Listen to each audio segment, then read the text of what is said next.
जय हिंद दोस्तों, स्वागत है आपका मैत्री कोचिंग सेंटर में। आज हम पढ़ेंगे पॉलिटी का जो अगला लेक्चर होगा, लेक्चर नंबर 5। इससे पहले हमने 4 लेक्चर कंप्लीट कर चुके हैं। 5वां लेक्चर आज स्टार्ट होगा।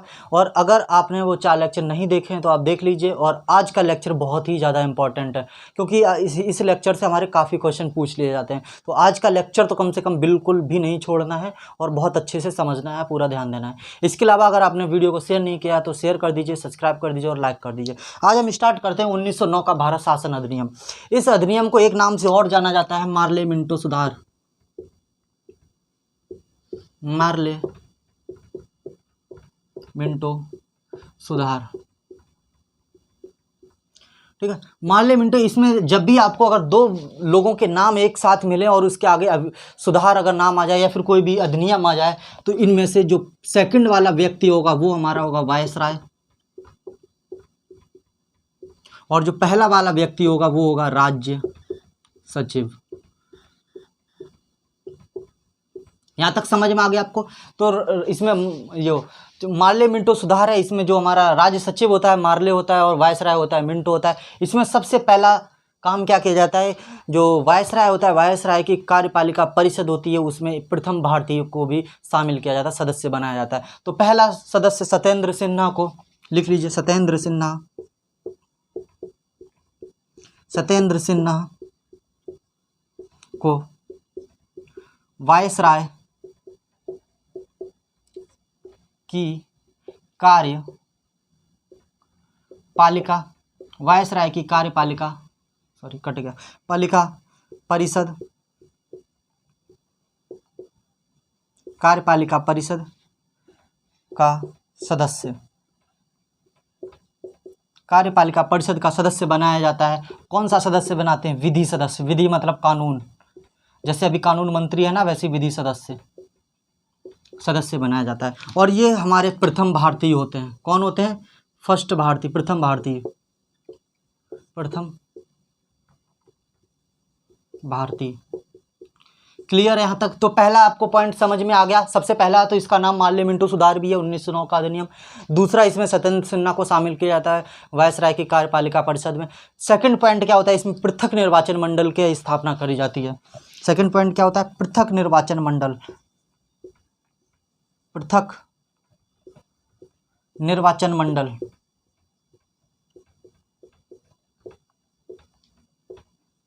पृथक निर्वाचन मंडल का मतलब होता है कि अलग अलग चुनाव व्यवस्था, हिंदुओं के लिए अलग, मुस्लिमों के लिए अलग। हिंदू, भाई इसको लिख लो इधर, हिंदू है ना,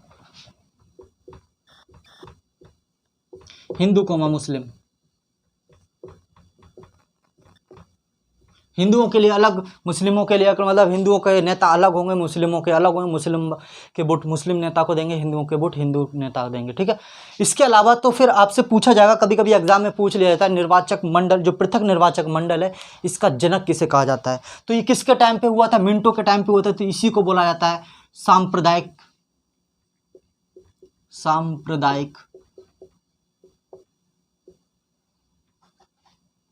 सांप्रदायिक निर्वाचन का सदस्य, सांप्रदायिक निर्वाचन का जनक बोला जाता है इसी को, सांप्रदायिक निर्वाचन का जनक। यहां तक समझ में आया? तो हमें 3-4 पॉइंट याद रखने हैं। सबसे पहले मार्ले मिंटो सुधार 1909, सांप्रदायिक निर्वाचन का जनक। इसके बाद ये सत्येंद्र सिन्हा और पृथक निर्वाचन मंडल, हिंदू और मुस्लिमों के लिए अलग, ठीक है। तो इस पॉइंट को याद नोट कर लीजिए 1909 के अधिनियम को। फिर आगे बढ़ते हैं 1919 का अधिनियम।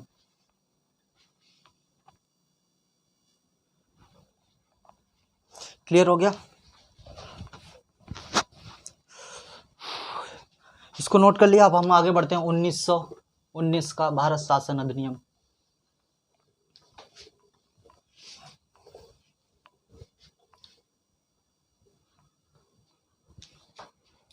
अब हेडिंग डाल लो, 1919 का भारत,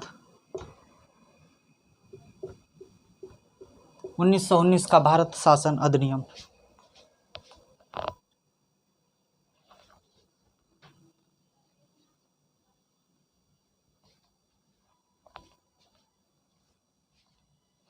ठीक है। 1919 का भारत शासन अधिनियम। एक मिनट, थोड़ी प्रॉब्लम हो रही है।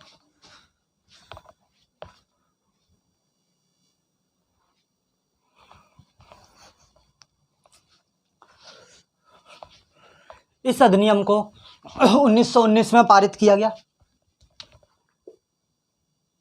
इसका एक और नाम बोला गया मॉन्टेग्यू चेम्सफोर्ड। ठीक है, इसको मॉन्टेग्यू चेम्सफोर्ड के नाम से भी जाना गया, मॉन्टेग्यू चेम्सफोर्ड। ठीक है, तो आपको पता होगा ये कौन था, वायसराय, और ये कौन हो जाएगा, राज्य सचिव। ये बहुत ही ज़्यादा इंपॉर्टेंट हो जाता है हमारा जो प्रेजेंट टाइम पे संविधान है। संविधान के अंदर 1935 और 1919 से बहुत सारे अधिनियम लिए गए हैं। ठीक है, तो सबसे पहले क्या होता है, मॉन्टेग्यू चेम्सफोर्ड, इसका दूसरा नाम होता है मॉन्टेग्यू चेम्सफोर्ड। इसमें क्या होता है, केंद्र व राज्य के विषयों को बंटवारा किया जाता है, केंद्र व राज्य के विषयों में बंटवारा किया जाता है। पहला, केंद्र व राज्य के विषयों को पृथक किया जाता है, विषयों को पृथक, केंद्र व राज्य के विषयों को पृथक किया जाता है। किंतु जो हमारा सरकार का ढांचा होगा वो केंद्रीय या वह एकात्मक होगा। मतलब विषय का अलग अलग जरूर कर दिया गया, लेकिन जो पावर होगी, मेन पावर होगी, वो केंद्र के पास होगी और एकात्मक होगी। ठीक है, पृथक किया गया। परंतु जो सरकार का ढांचा होगा, सरकार का ढांचा केंद्रीय वह एकात्मक होगा। जो सरकार का ढांचा वह केंद्रीय हो वह एकात्मक होगा। ठीक है, इसके बाद दूसरा पॉइंट इसमें यह किया जाता है, भारत में पहली बार द्विसदनात्मक व्यवस्था करी जाती है। भारत में पहली बार द्विसदनात्मक मतलब 2 सदन बनाए जाते हैं भारत में पहली बार, यानी कि पहली बार द्विसदनात्मक, पहली बार द्विसदनात्मक व्यवस्था। क्लियर है, इसमें द्विसदनात्मक में जैसे कि लोकसभा कौमा राज्यसभा।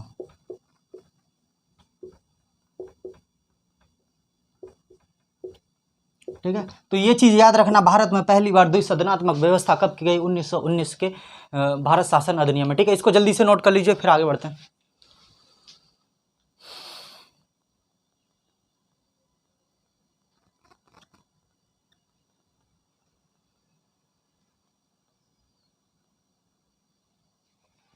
इसके बाद इसमें तीसरा पॉइंट हो जाता है, 2 गए, रफ कर रहा हूं।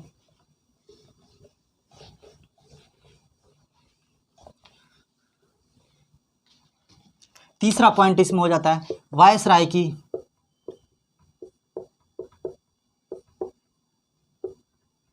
कार्यकारी, वायसराय की कार्यकारी 6 सदस्यीय, वायसराय की 6 सदस्यीय कार्यकारी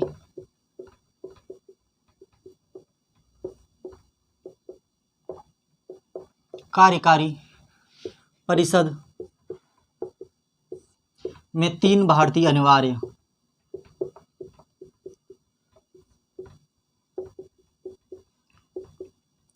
वायसराय की 6 सदस्यीय कार्यकारी परिषद होती है, उसमें 3 भारतीयों को अनिवार्य कर दिया जाता है। ठीक है, इसके बाद इसमें चौथा पॉइंट होता है, आपने देखा होगा 1909 में जो पृथक निर्वाचन मंडल आयोग बनाया गया था, पृथक निर्वाचन मंडल बनाया गया था हिंदू और मुस्लिमों के लिए, यहाँ पे भी पृथक निर्वाचन बनाया जाता है, पृथक निर्वाचन किया जाता है। किसका किसका पृथक निर्वाचन, किसके लिए, सिखों के लिए। सिख, भारतीय ईसाई, जो भारत में ईसाई लोग थे, भारतीय ईसाई, आपने देखा होगा तो ईसाई मिशनरियों को जब परमिशन दी थी तो उन्होंने यहाँ पे आके थोड़ा कन्वर्जन करने की कोशिश करी, तो कुछ लोग कन्वर्ट हो भी गए थे और कुछ लोग मतलब वैसे ईसाई, तो भारतीय ईसाई। इसके बाद जो भारतीय ईसाई हो जाते हैं, इसके बाद आंग्ल भारतीय,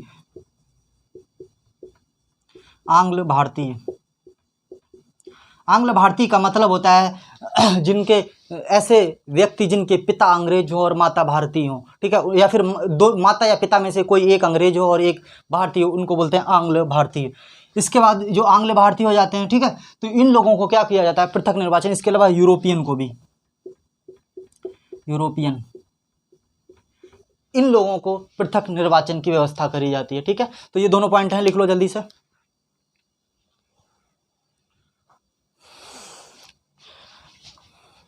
अब वीडियो को रोक के भी लिख सकते हो। 4 पॉइंट हो गए, इसमें 8-9 पॉइंट हैं। इसके बाद 5वां पॉइंट आता है शिक्षा, संपत्ति, शिक्षा संपत्ति,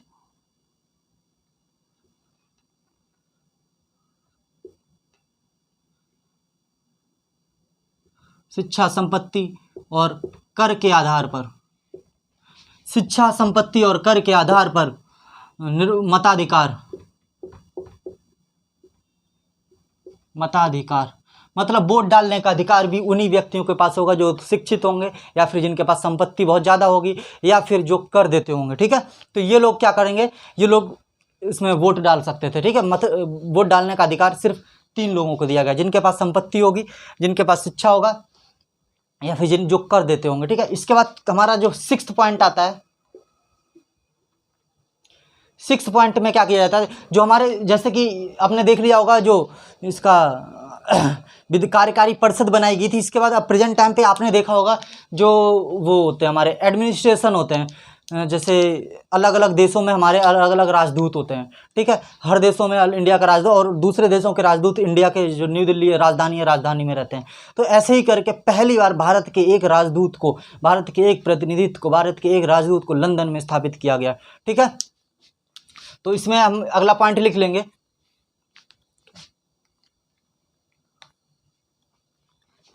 ठीक है। हाँ, लंदन में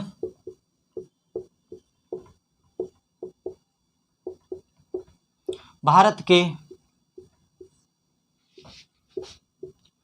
उच्चायुक्त के कार्यकाल का, उच्चायुक्त के कार्यकाल का प्रावधान, ठीक है। तो जल्दी से 2 पॉइंट लिख लो। तो क्या कर देता है, लंदन में पहली बार भारत के उच्चायुक्त के कार्यकाल का प्रावधान किया जाता है, ठीक है। इस पॉइंट को जल्दी से नोट करो, फिर आगे बढ़ते हैं।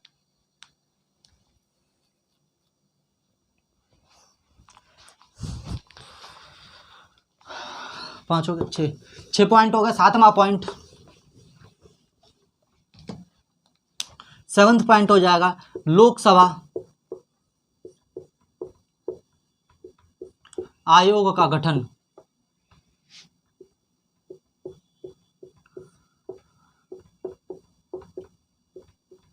लोकसभा आयोग का गठन और 1926 में केंद्रीय लोक सेवा आयोग का गठन,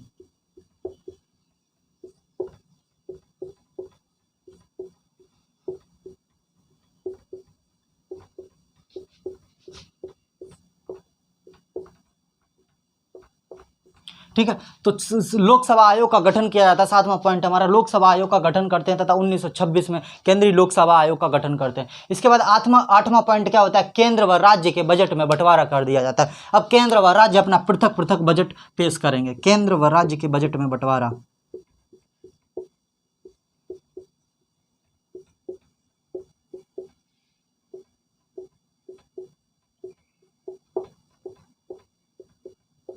ठीक है। तो ये सारे पॉइंट आपको याद रखने पड़ेंगे। 1919 का भारत शासन अधिनियम होता है, इसमें जल्दी से नोट कर लो।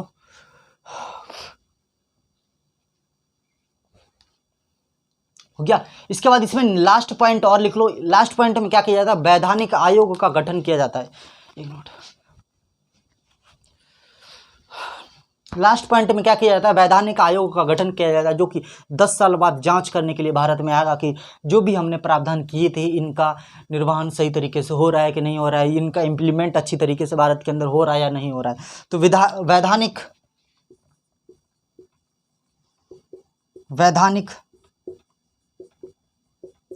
आयोग का गठन 10 साल बाद आएगा, 10 साल बाद निरीक्षण,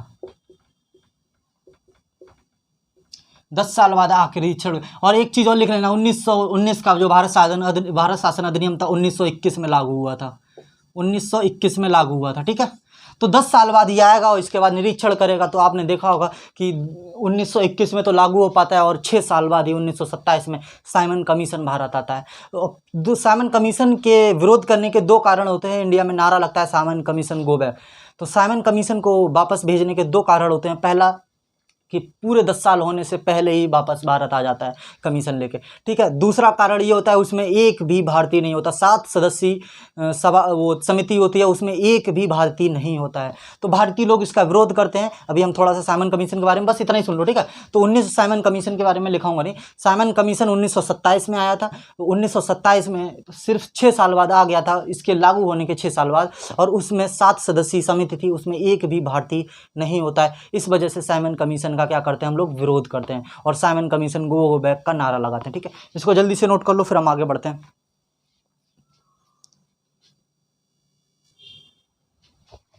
ठीक है। इसके बाद हम आगे बढ़ते हैं। मेरी शर्ट देखो कैसा भीग गया है पसीना में।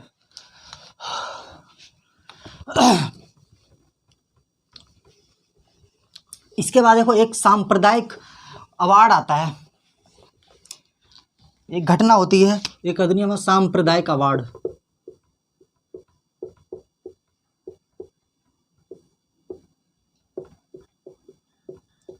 सांप्रदायिक अवार्ड, ठीक है। इसमें जो ब्रिटेन का पीएम होता है रैमजे मैकडोनाल्ड,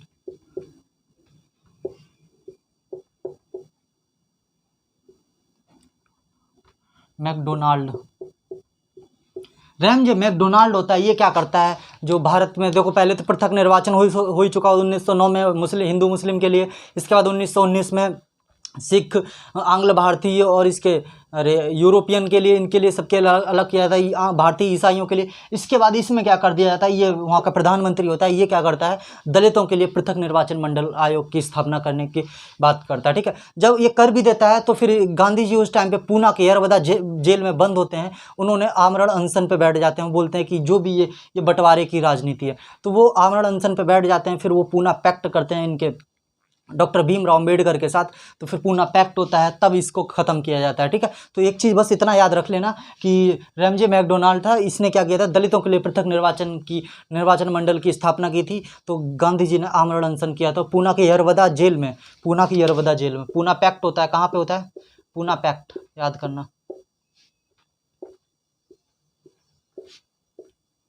यरवदा जेल होता है। पूना की यरवदा जेल होती है। यहीं से गांधी जी और डॉक्टर भीमराव अम्बेडकर दोनों लोग मिल करके एक समझौता करते हैं। इस समझौते में क्या होता है, 2 सीटें दलितों को दे दी जाती हैं, लेकिन उनका जो निर्वाचन होगा वो एक साथ ही होगा। सीटें उनको आरक्षण बढ़ा दिया जाता है, बट निर्वाचन एक साथ करने की बात कही जाती है, ठीक है। इसको नोट कर लीजिए। उसके बाद 1935 का भारत शासन अधिनियम पढ़ेंगे हम लोग। हमारा भारत का जो संविधान है उसमें 1919 और 1935 से बहुत सारी धाराएं ली गई हैं। 1935 का जो अधिनियम था उसके अंदर 321 धाराएं थी। 1935 का अधिनियम, इसमें धाराएं कितनी थी, 321 व 10 अनुसूचियां थी, ठीक है। 321 धाराएं थी, 10 अनुसूचियां थी। तो सबसे पहले 1935 अधिनियम में 3-4 चीज़ें हमको पढ़नी है। सबसे पहली बात, केंद्र व राज्य के विषयों को अलग अलग कर दिया जाता है, पृथक कर दिया जाता है। वहाँ पे भी किया था 1919 में भी, बट वहाँ पे जो सत्ता थी वो केंद्र के पास ही रहती थी। यहाँ पे 3 विषय अलग, 3 सूचियाँ अलग अलग बनाई जाती हैं। केंद्र व शक्ति की, केंद्र व राज्य की शक्ति में बंटवारा, लिख लो, केंद्र व राज्य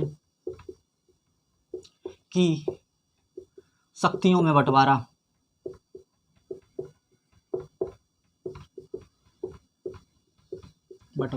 सूची बनाई जाती है। पहली सूची संघ सूची, ठीक है। अभी प्रेजेंट टाइम पे हमारे शेड्यूल 7, उसमें शेड्यूल 7 में हमारी 3 सूचियां, ठीक है, प्रेजेंट टाइम पे। सेकंड सूची थी राज्य सूची,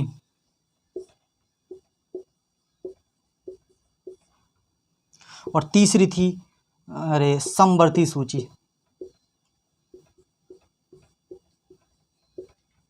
3 सूचियां बनाए। संघ सूची में जो भी विषय दिए जाते हैं उसमें सिर्फ केंद्र का ही निर्णय लिया, केंद्र नियम बना सकता है। वो विषय थे 59।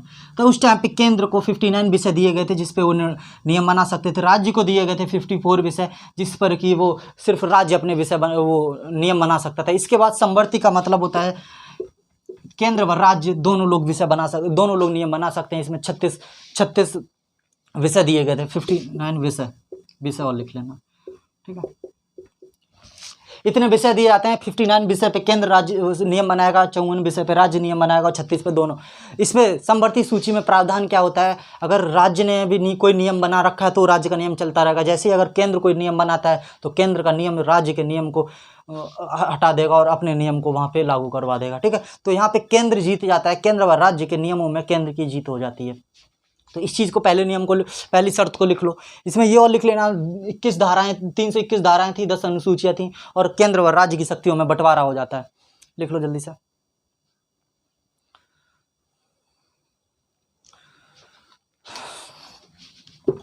इसके बाद इसमें दूसरा पॉइंट लिख लो, 11 राज्यों में से 6 राज्यों के साथ द्विसदनात्मक व्यवस्था होती है। अब देखो हमने केंद्र के पास तो द्विसदनात्मक थी, राज्यसभा और लोकसभा, इसके बाद साथ ही राज्यों के साथ भी द्विसदनात्मक व्यवस्था। प्रेजेंट टाइम पे भी 6 राज्य भी हमारे पास हैं, ठीक है। तो द्विसदनात्मक व्यवस्था का मतलब होता है विधान परिषद और विधानसभा। तो 11 में से, उस टाइम पे 11 राज्य थे, 11 में से 6 राज्यों में द्विसदनात्मक व्यवस्था।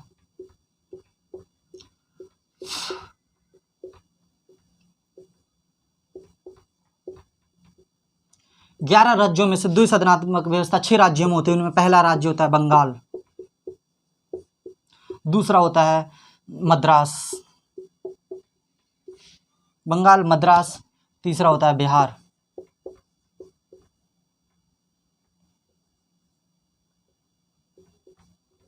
ठीक है। बंगाल, मद्रास, बिहार, मुंबई या बम्बई। इसके 5वां होता है संयुक्त प्रांत। संयुक्त प्रांत मतलब यूपी।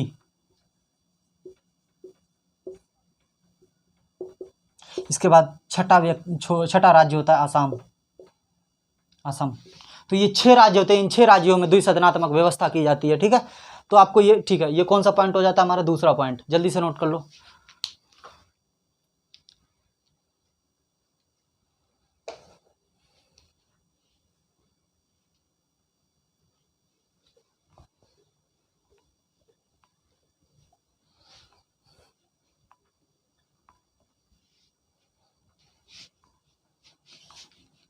इसके बाद तीसरा पॉइंट हो जाता है आरबीआई की स्थापना कर दी जाती है।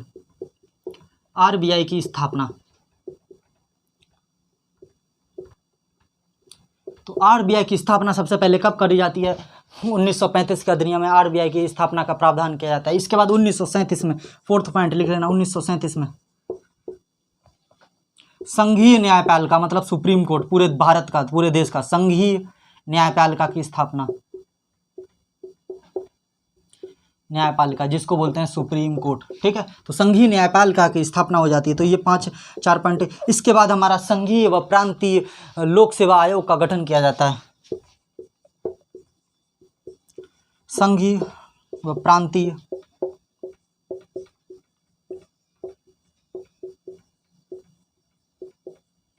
लोक सेवा आयोग का गठन, ठीक है। तो ये हमारा 1935 का अधिनियम हो जाता है। 1935 अधिनियम की इंपॉर्टेंट चीज़ हमने लिखने की, जैसे आरबीआई पूछ लिया जाता है, संघीय प्रांतीय लोकसभा, इसके बाद सुप्रीम कोर्ट की स्थापना पूछ लिया जाता है, ठीक है। तो ये सारी चीज़ें हमारे 1935 के अधिनियम में थी। आज हमारा 1935 का अधिनियम खत्म हो जाता है। यहाँ पे हमारा एक अधिनियम और बचता है 1947 का, वो हम पढ़ाएंगे। ये इसका नाम क्या, संविधान सभा के निर्माण के बाद पढ़ाएंगे। कल से हमारी संविधान सभा के निर्माण स्टार्ट हो जाएगा। और ज़्यादा, अरे जिन लोगों ने पिछले जो लेक्चर नहीं देखे उन लेक्चरों को ज़रूर देख लें, ठीक है, क्योंकि ये आज का लेक्चर बहुत ही ज़्यादा इंपॉर्टेंट है। इसके बाद जो कल से स्टार्ट होगा, कल से हमारे जो आज का लेक्चर और आने वाले लेक्चरों से हमारे एग्जाम में बहुत सारे सवाल पूछे जाते हैं। कल के लेक्चर में से तो एक सवाल जरूरी मिल जाए। कल और परसों के जो लेक्चर होने वाले हैं उनमें से एक सवाल आपको हमेशा एग्जाम में मिलता है। कल हम पढ़ेंगे संविधान सभा और अगले दिन पढ़ेंगे जो हमारी सूचियाँ, अनुसूचियाँ होती हैं, अनुसूचियों के बारे में पढ़ेंगे। तो अनुसूचियों से एक सवाल हमारा जरूर पूछा जाता है। हर एग्जाम में हमारी एक अनुसूची आती है, ठीक है। तो इसके अलावा अगर आपको लेक्चर पसंद आता है, हाँ एक चीज़ और अनाउंसमेंट और करना था, हमारा जियोग्राफी का जो लेक्चर हमने स्टार्ट कर दिया। आज हमारा पहला लेक्चर था जियोग्राफी का। आप हमारे उसमें इसका नाम क्या, डिस्क्रिप्शन बॉक्स में आपको लिंक भी मिल जाएगी, प्लस आप प्लेलिस्ट में जा करके आप वहाँ पे वीडियो देख भी सकते हैं। जियोग्राफी की प्लेलिस्ट अलग बना दी गई है, ठीक है।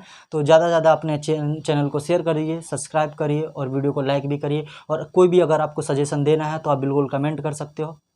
इसके अलावा अगर आपको और कोई सजेशन देना है तो ये मेरा नंबर है, इस नंबर पे आप मैसेज भी कर सकते हो, ठीक है। तो इस नंबर पे आप मैसेज भी कर सकते हो और आपका सजेशन जो भी होगा मैं उसको मानने की कोशिश पूरी करूँगा।